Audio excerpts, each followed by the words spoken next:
So it's time to predict Alex Pereira versus Ciryl Gane for the interim heavyweight title.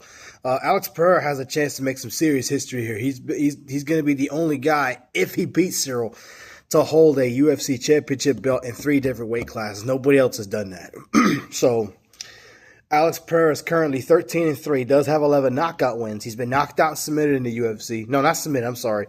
He lost a decision, and then he beat him in a rematch. So he got knocked out by Adesanya. He's also knocked out Adesanya. He's knocked out Ankalaev.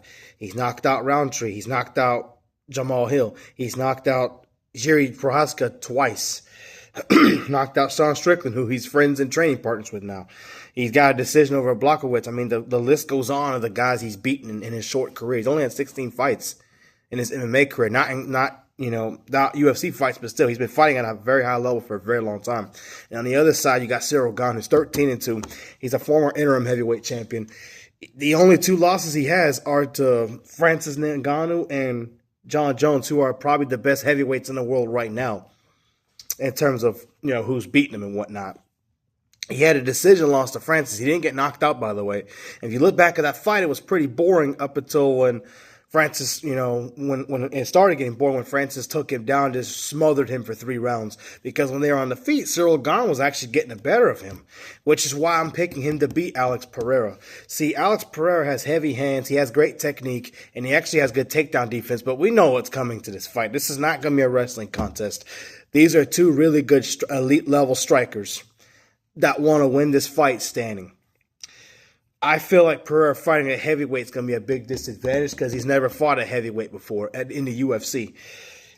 Artem Vakitov, a Russian kickboxer who has beaten Alex Pereira, is training with Ciryl Gane right now to get him ready for that Pereira fight. And he thinks he's going to beat Pereira because of how Ciryl Gane fights. He's very distant. He'll pick you apart. He'll take his shots. He can go 5 rounds if he needs to. He doesn't get tired. He's a very good striker. He can finish you if he needs to, too. He also has 6 knockout wins. So he's very dangerous here.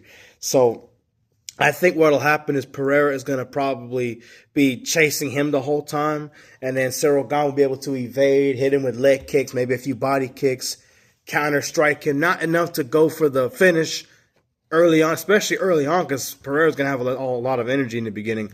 But I think it's going to be a lot of cat and mouse chasing. And I think Ciryl Gane's going to be counter-striking him and evading. Alex Pereira's going to swing a lot of, especially the bigger hits, and miss. And then you'll ultimately see Ciryl Gane pull this fight out by decision. Or if he ends up getting tired, you'll see Ciryl Gane pick him apart and get a TKO victory late 4th, early to mid-5th round stoppage. So Alex is favored to win, but think about it. Outside of those 2 losses, I mean, that's John Jones and Francis Ngannou. Those are 2 great fighters that have beaten Ciryl. Everyone else hasn't beaten him. So I'm going to go with Ciryl Gane by decision with a massive upset win.